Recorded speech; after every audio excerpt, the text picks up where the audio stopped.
Então, continuando com a nossa aula ainda sobre o nazismo, né, e sobre o fascismo, o que vai acontecer na Alemanha? Os nazistas, eles vão promover um incêndio, né, no parlamento e vão culpar os socialistas. Qual era a intenção, né, com esse incêndio no parlamento?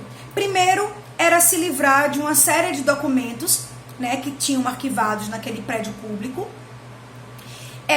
começar uma caça aos socialistas, que foram considerados, né, os grandes culpados desse incêndio, e por fim, eles vão também fazer com que não haja mais novas eleições. Eles vão tomar, a partir de então, o parlamento, vão usar o pretexto e fechar o parlamento e cancelam as eleições. Resultado disso, os partidos políticos deixaram de existir, de ter, né, suas cadeiras, de fazer parte daquele grupo de políticos, e começaram também a ser perseguidos pelo nazismo na Alemanha. Então você vai ter aí, a culpa vai ser atribuída aos comunistas, que serão severamente perseguidos, presos e mortos, certo? O que a gente vai ter também na Alemanha? A criação da SS, que é a seção de segurança, uma polícia política, tá? Não é aquela polícia comum que a gente conhece, que vai pra rua combater crimes. É uma polícia especificamente treinada para investigar crimes políticos, que seriam, no caso, crimes contra o nazismo, crimes contra Hitler. Então, essa polícia era uma polícia secreta que ia investigando todo mundo que eles suspeitassem que fossem opositores, né, da forma com a qual Hitler entendia ser a forma correta de governar. Basicamente isso, certo? Você vai ter várias restrições. Em 1935, leis de Nuremberg, você vai ter restrição da cidadania e direitos aos judeus.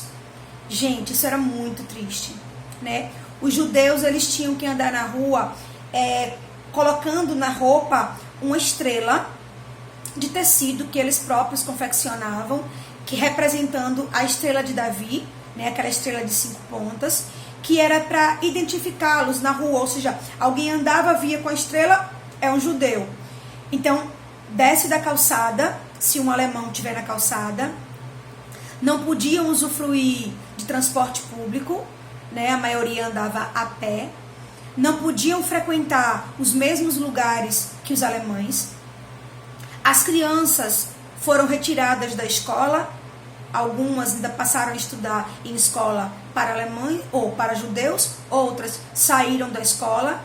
Existiam várias agressões nas ruas, tudo isso por causa dessas restrições, né, que estavam nas leis de Nuremberg propostas pelo nazismo. Proibição de casamentos entre judeus e não judeus. Então, você é um alemão, não podia jamais casar com um judeu. Para Hitler e para essa campanha do nazismo, isso era uma forma de você deixar a raça, né, inferior. Como é que você mistura a raça alemã superior, branca, ariana, com o judeu, os quais ele comparava a ratos e considerava sub-raças? Então isso era bem grave também, tá? Você vai ter mais de 5.700 estabelecimentos judaicos que vão ser fechados, confiscados, né? Sinagogas que foram depredadas. Você vai ter fábricas, você vai ter lojas. Então, foram depredados, foram confiscados pelo governo alemão, ou seja, pego para eles e tornados propriedade agora da burguesia alemã, certo? você tem que lembrar, o que a gente tem que lembrar sempre é que existia uma doutrinação muito grande, né, por parte de ambas as ideologias.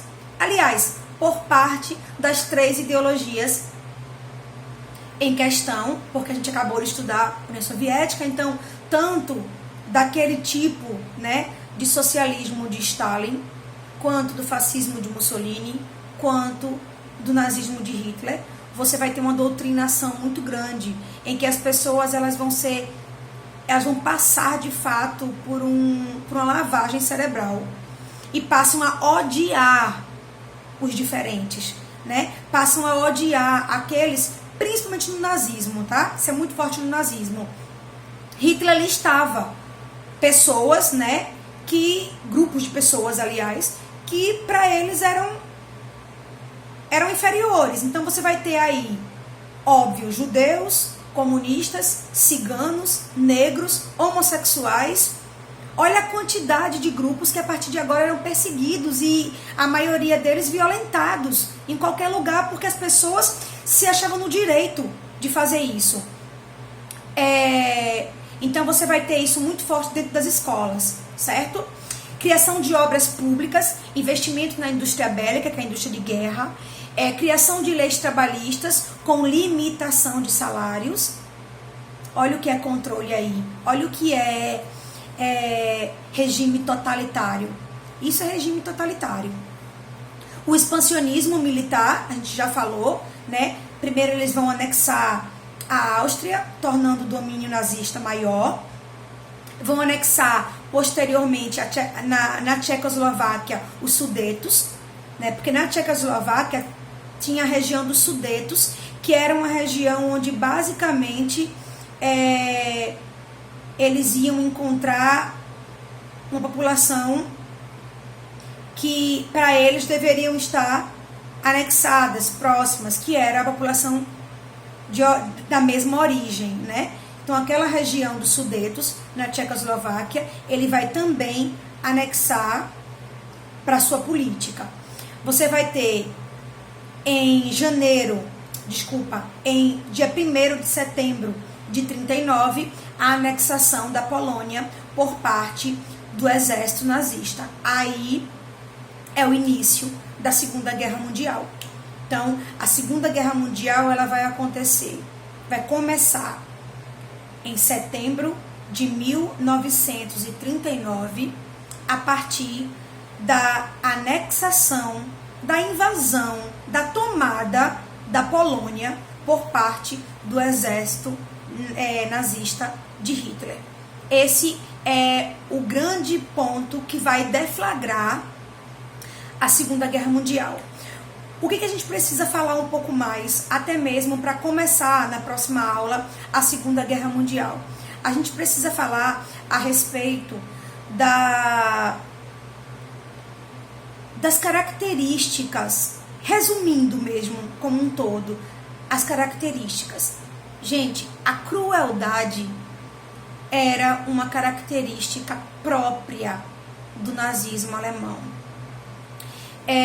O nazismo na Alemanha, ele encontrava justificativa no seu próprio idealizador. Então, para Hitler, prender, escravizar, torturar e matar aqueles grupos que para ele eram inferiores, não era nada demais. Pelo contrário, para ele era até justo, porque ele estaria limpando e ampliando aquilo que a gente falou como espaço vital, né?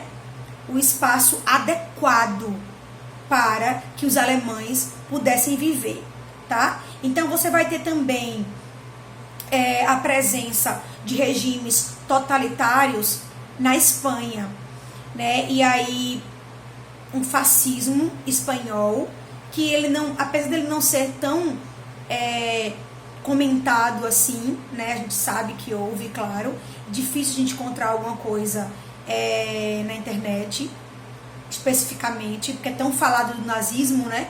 Que a gente meio que esquece que também outros países foram tomados por essa ideia fascista da Itália e da Alemanha. Então, na Espanha, a Espanha já tinha sido um país que tinha se industrializado tardiamente, então já tinha uma crise bem forte. O país era considerado atrasado comparado às outras nações imperialistas da Europa. E em 1931, a Espanha vira uma república parlamentarista. Vai ter o surgimento da Falange, né, que vai ser um partido fascista da Espanha, liderado por Francisco Franco.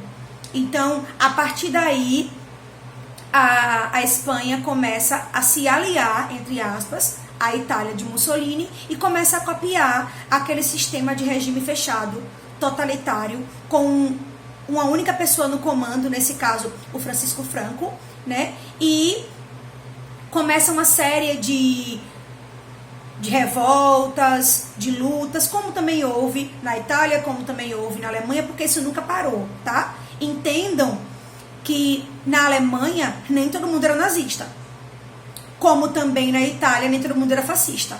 As pessoas não aceitavam isso de maneira tranquila. Resistência sempre houve. Na Espanha isso não vai ser diferente. Então a gente vai ter a formação da Frente Popular, que era uma coligação de esquerda, socialistas, comunistas, social-democratas, que vão começar a fazer movimentos dentro da Espanha contra o Franco, né, para poder combater esse fascismo espanhol. Até que a ideia mesmo, né, era formar um parlamento e ter oportunidade também de participar da política, mesmo dentro daquele regime fascista. Franco dá o golpe de Estado e inicia uma sangrenta guerra civil, né? Ele não vai perdoar, porque, como a gente acabou de dizer, era um fascismo, e fascismo não tem espaço para outros partidos, né? Não existe um pluripartidarismo, existe um partido só, né? Então ele não tem, é o unipartidarismo, né? Republicanos versus fascistas, e essa vai ser a guerra civil que vai acontecer dentro da Espanha, uma guerra muito sangrenta, que vai deixar uma quantidade absurda de mortos, que vai inclusive ter sua história contada nas obras de arte de Pablo Picasso, né? Picasso, ele vai fazer uma série de obras que falam um pouco, que narram essa guerra civil espanhola, em específico uma obra de arte, um quadro chamado Guernica, pegando o seu movimento, né, sua expressão, que é o cubismo, ele consegue expressar nessa tela um pouco do que foi a guerra civil, né, na Espanha contra o fascismo de Francisco Franco. Vai ter republicanos, como eu falei, versus os fascistas. A Frente Popular, que vai compor os republicanos, com as brigadas internacionais de simpatizantes, contrários, né? Claro, simpatizantes de republicanos e contrários ao fascismo. Nos fascistas, você vai ter a Falange, liderada por Franco, latifundiários, que são os grandes proprietários de terra, igreja e a classe média defendendo o fascismo espanhol. Então, a gente termina por aqui, né, a nossa análise sobre fascismo e nazismo, Itália, Alemanha e Espanha, e nosso próximo encontro vai ser já especificamente para trabalhar a Segunda Guerra Mundial, tá? Então estudem bastante, leiam muito, porque a gente só vai aprender e ampliar os nossos horizontes com leitura, com pesquisa, tá? Beijo e até a próxima aula.